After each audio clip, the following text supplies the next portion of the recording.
Do your Samsung Note look strange or hard to read when you switch to dark mode?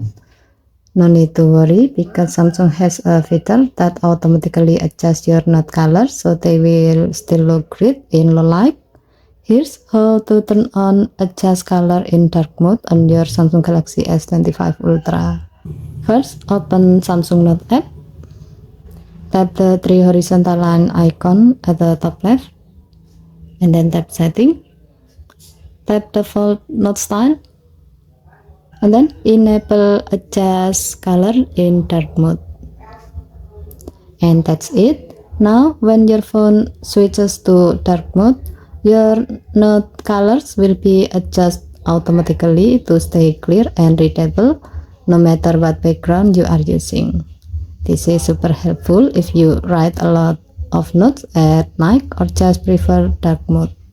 So if you want your note to stay easy on the eyes and always readable in any lighting, don't forget to turn this feature on. Okay, thank you for watching. Please help to like and subscribe. Have a nice day.